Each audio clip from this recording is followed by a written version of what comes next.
And so today is sort of an informal afternoon of opportunities for artists in the show and maybe a few other artists to sort of tell stories about how they came up with their Actually, how I got started was in the early 80s. There was when I was in elementary school, there was a guy who came from New York named Sean, and I remember him. And his name was Kid Crazy Rock, and he was from Manhattan. And he was writing on everything, and a lot of us in school were saying, well, what, you keep writing on everything, well, what's your problem? And then that's when he explained what was going on in New York, and we thought that, wow, you know, it's vandalism, you know, it's so, but it was at the same time, it's expressive. I'm not from here, I grew up in Michigan, so I love trees and fresh water. So the concrete jungle has definitely beaten me up, but it's made me a graffiti artist and a street artist that I am today. And started doing graffiti. My mom moved here in like '94, and the first time I saw graffiti was Page X-Men off the Metro line, and I never seen letters like that. It was super nice and real legible. You could see it from the train going 60 miles an hour, you know, it felt like. But it was dope, you know. I started. Basically, the whole angle is the aspect of individuals who put their life on the line, that have died to do this art and to be a part of this movement. You know, it's real. You know, it is in the Beach Street, Ramo, romanticized version of something you see on TV. They're real life people that actually do graffiti and graffiti art. And to the point of where it's beyond just what you may imagine that individual as being. A lot of times graffiti writers come in different types of lifestyles, forms, etc. You know, some people may be active, some people may be inactive, but they all did their time. Why this is important to bring up as in a conversation, because graffiti art, aerosol art, street art is the movement of art of our time. And doing your names and things like that. That's still a core function. That's still a core aspect of it. But as you go and you become more involved in the artistic aspects of it, it's required that you do excel and change your art form and your style. But your original aspect to tagging stuff, you still always hold dear and true to that. One thing that I do want to say, as this is a sign of the times, that the whole aspect of it is the concept of it being illegal or being in private, you know, certain types of property. But all those things do come into play at some point. But initially, I challenge you to look at it another way. And that way would be that graffiti and writing in public spaces, since times of antiquity to now, preceded property ownership. You hear me?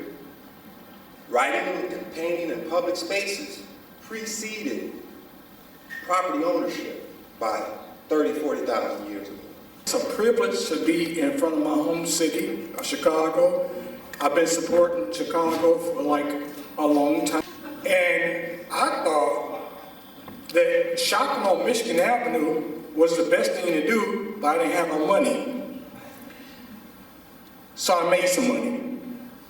And coming from the south side of Chicago with Static, Zor, all of us, and going to the north side, hanging on the west side with Trickster, it was such a beautiful thing to stay out of gang violence, to just produce beautiful artwork, to paint the Harold Washington train, and just to do all of those things was an amazing time. I was very active in the mid-'80s, doing the traditional graffiti that most people are familiar with. I switched gears in the '90s, and one of the reasons being was I was in the military, jumping out of planes in a desert storm, and just seen a lot of death. And I learned a real good lesson. It's easier to destroy than it is to build. So when I came back, one of my objectives as somebody who's active in the hip hop culture was to build. In Chicago, it's like that compared to others. So why is it so hard or why did it take so long for Chicago to start graffiti? If you look at the other cities, Philadelphia, New York, they started in the 70s. And I always say it's because of the gangs. We fight. As a youth, we did fight. We fought 125,000 gang members in Chicago. I think that's what the Gang Crime Commission says that there are. And I'm nervous. I've never spoken.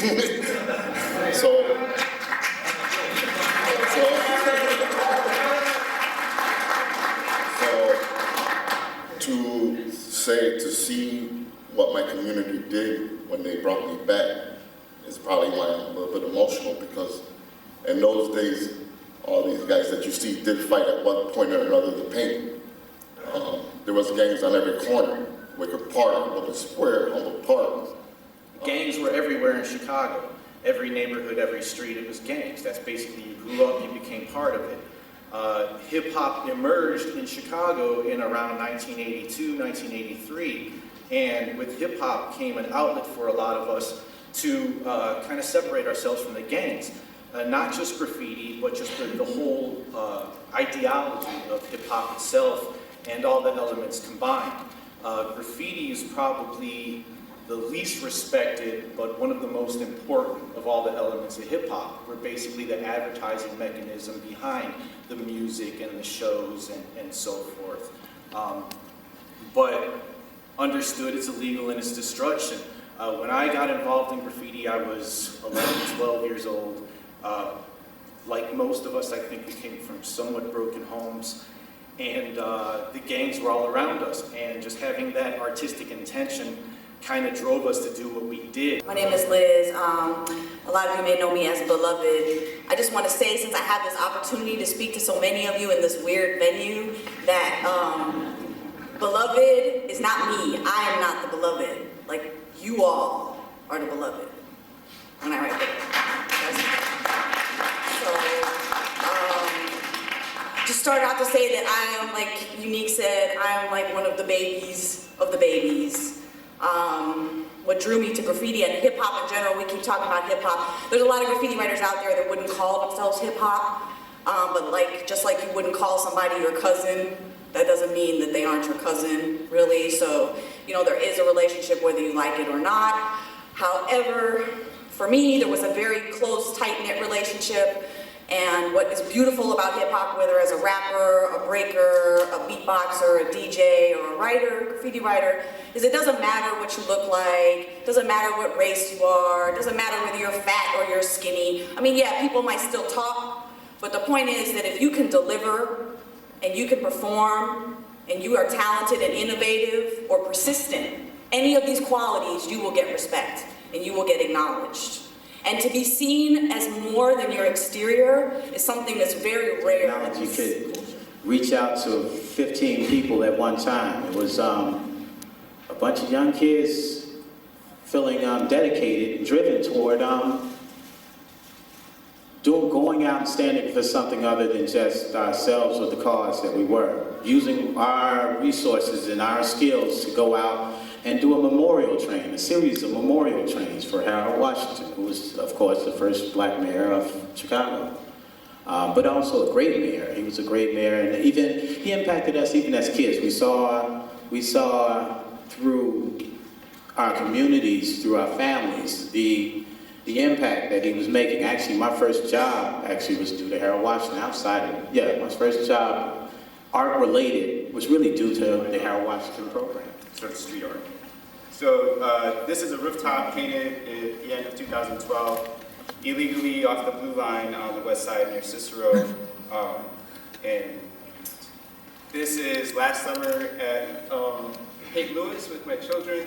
That's my wife and 4 kids. And so now I have a practice where my kids are old enough that they can start helping me fill in my pieces. And we can start taking these sort of graffiti trips as a family and start looking at what that looks like as a community program.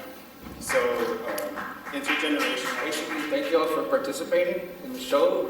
We've been planning a lot of things in the last few years, and this, you know, along with the Mexican, just everything. This has all been a couple years of plotting, as I would say. My whole life has been plotting.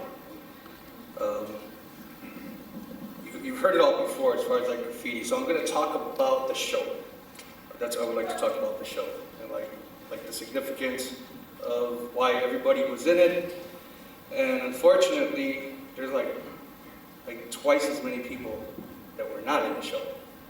So we could have like, 5 times bigger. My graffiti name is Air, and well, I do graffiti like collages and other stuff like that. I grab newspapers and stuff and just like put it on to make a piece of art.